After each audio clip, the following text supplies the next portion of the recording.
Hello everyone, I believe you are doing well. I believe you enjoyed previous learning content. I believe most of you have already posted, I mean, subscribed on our YouTube channel. I believe that you have shared with your loved ones. I believe you are enjoying in different ways. Today we are going to discuss present continuous tense. And I believe you are seeing this after having seen the other videos about simple present tense, a tense that has multiple usage. And I believe we have mastered them. So this is the day we're going to discuss present continuous tense. Muraho neza, ndizera ko muri amahoro. Maze tugiye kureba uburyo tugiye kuganira present continuous tense. Turiga uburyo bwo kuyikoresha, se formula yayo ni iyihe. Rero ndizera ko mwamaze gukora subscribe, ndizera ko musangiza tu videos abandi bagenzi banyu baba bakeneye kwiga. Ndizera kandi ko mwasobanukiwe neza imikoreshereze ya simple past, simple present kuko niyo twabanje gukoraho kuri tenses, mukaba mwarasobanukiwe uburyo butandukanye ikoreshwamo. Twabonye uburyo butandukanye ushobora kuyikoreshamo icyo ushaka kuvuga. So uyu munsi tugiye gukomereza kuri present continuous tense mu kinyarwanda yitwa indagihe y'igikomezo. So stay tuned because this is going to be an amazing course. So what is the formula of present continuous tense? Ese tukurikize formula turi gutondagura muri present continuous tense mu ndagihe y'igikomezo. Ni ukuvuga ngo ni subject ugateranyaho am cyangwa is cyangwa are bitewe na subject ufite. Urugero I am cyangwa se he is cyangwa se we are.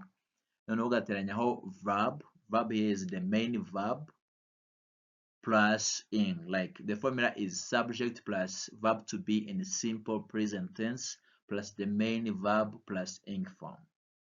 Mu kinyarwanda rero nkuko nari mbivuze, ufata subject bitewe n'iyo ufite ukaba washyiraho is cyangwa are cyangwa am, ugashyiraho ya nshinga bagoye gutondagura, hanyuma ukongeraho ing form.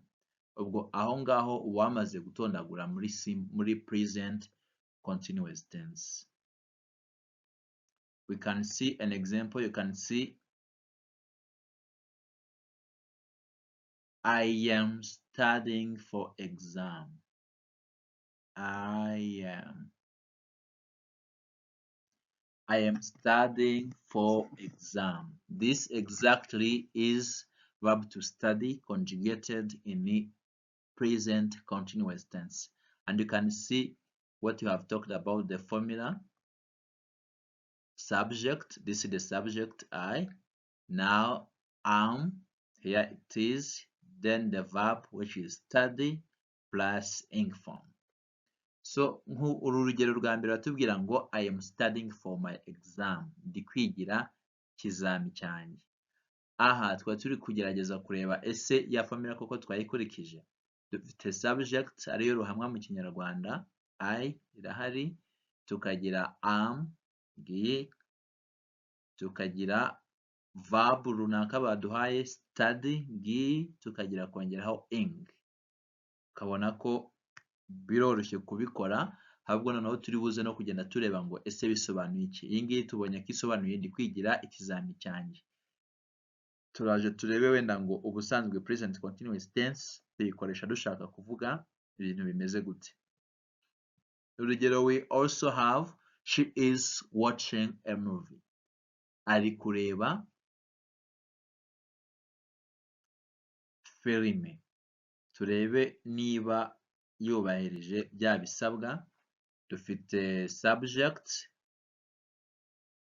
We have the subject here, she. Now because we have she, we have is. You know, in present to be in this verb to be in the simple present tense. When you reach the subjects she, he, it, you use is. Then you have is. Then you have the verb to watch. Then you have ing added. ahangaha urugero rwa kabiri ruratubwira ngo she's watching a movie. Twarebaga nanone ese dufite subject nkuko muri formula ari itangira turayifite ariyo she, natwe twari tuvuze ko niba mubyibuka neza kuri verb to be muri simple present iyo ugeze kuri she ukoresha is. She na he na it, rero dufite is hano, hanyuma tukaba dufite verb to watch, hanyuma tukaba dufite na ing yongereyeho. So trying to move forward, they are like playing football, bari gukina umupira w'amaguru. We are having lunch, turi gufata ifunguro rya saa sita. I believe you now understand the formula. So now that you've understood the formula, we are going to see what are the usage, what are scenarios where I may need to use present continuous tense. Ndizera ko mwamaze kumva formula dufite uko ikoreshwa, hanyuma rero yo kuba formula ya present continuous tense yumvikanye, yagira ngo dukomeze turebe noneho ni hehe ni ryari ni iki nzaba nshaka kuvuga bizansaba gukoresha present continuous tense.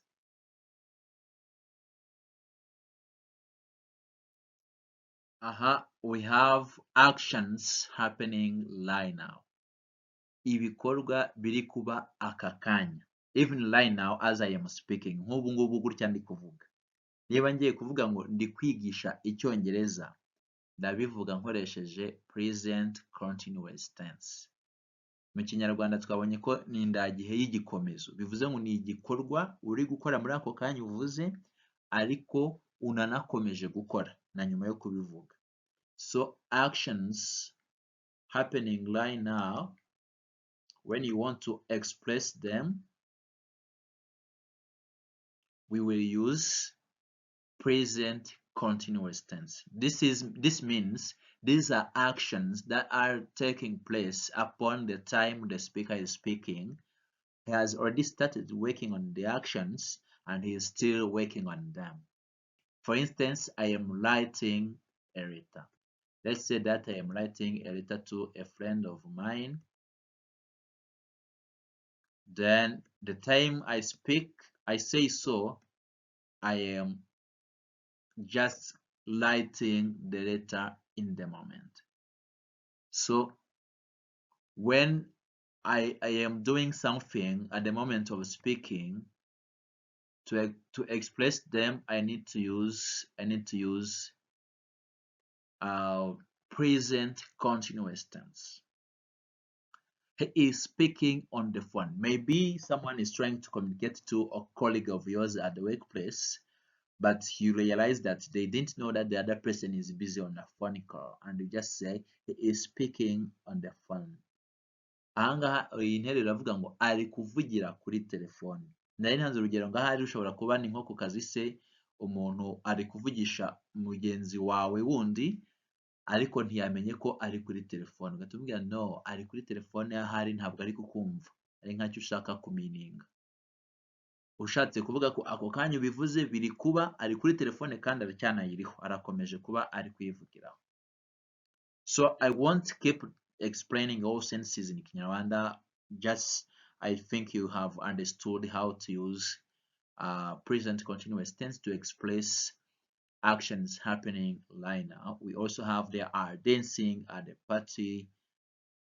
The kids are playing outside. Maybe you have some kids playing out and trailing someone who is maybe inquiring about their location where they are. Then you say they are playing out. Ahangaha wenda umuntu ashobora kuba kubajije se abana bari hehe, bamubwira ngo bari gukinira hanze. Bivuze ngo ako kanya bivuze bari kubikora kandi n'ubundi baracyari kubikora. Playing. Kids, the kids, this would be replaced by they. So we will have are. They are playing outside. A kind reminder to everyone that we don't say are, but we say are with a long vowel. Are. We are students. They are lecturers. Okay. So the next usage, imikoreshereze ikurikiraho, is temporary actions. ibikorwa biba bitazahoraho, ibikorwa bibayeho mu gihe gitoya runaka, bifite igihe runaka bitangiye, bifite n'igihe runaka bizarangira bitazaguma bityo. Ukavuga muri iyi minsi ndi kuzinduka cyane, muri iyi minsi ndi kujya ku kazi nkererewe n'urugero se, muri iyi minsi ndi kubura amafaranga, ibintu biri kubaho ariko atari ko bihora, ushaka kugaragaza ko bibaye for a moment, like temporary. Like we use present continuous tense when we want to express actions taking place in a short time. They may be repeating themselves over a certain short period of time. So we have, she is staying with her aunt this week. Azagumana na nyirasenge iki cyumweru. Bivuze ngo ubusanzwe ntabwo bari bagumanaga, nta nubwo bazanaguma kugumana beyond icyo cyumweru, birenze icyo cyumweru. Ibyo bikorwa nujya kubivuga ukoresha present continuous tense. Icyo kintu kibayeho by'igihe runaka gitoya, kitahoze ariko cyari kiri imbere, kandi kitazanahoraho ariko wenda kigiye kuba for a certain period of time. Like here I said, we use present continuous tense when we want to express temporary actions. Temporary actions are those actions that are taking place for a short period of time. Maybe they were not existing earlier before. They are maybe starting today or after some time, but they are also not going to last endlessly. They have a limited time that they are going to last. All those actions are called temporary actions, and whenever you want to communicate them, you will use present continuous tense. We have different examples. I'm working on a new project temporarily. They are living in Kigali this summer. Maybe they won't stay. This means they won't stay there after the summer. Anga ngo bari gutura i Kigali mw'iyi summer, mw'iyi mpeshyi. Bivuze ngo nyuma y'impeshyi ntabwo bazaba bahari. This means they will no longer be in Kigali after the summer. He is studying French these 2 months. This means he is studying just for 2 months. Beyond the 2 months, he won't be studying again. Maybe on a rest.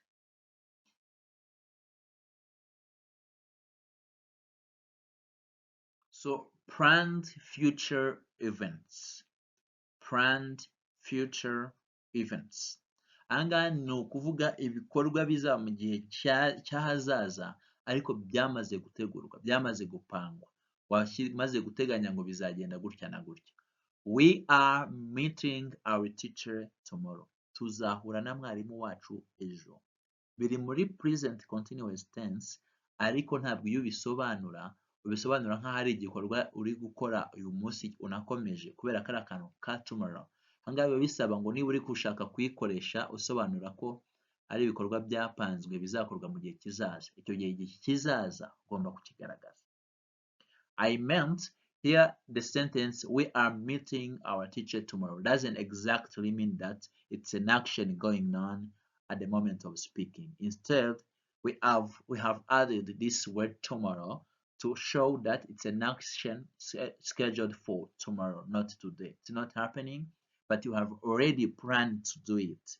So you can use present continuous tense to communicate planned activities or actions or events that are taking place in a future to come, like a time to come.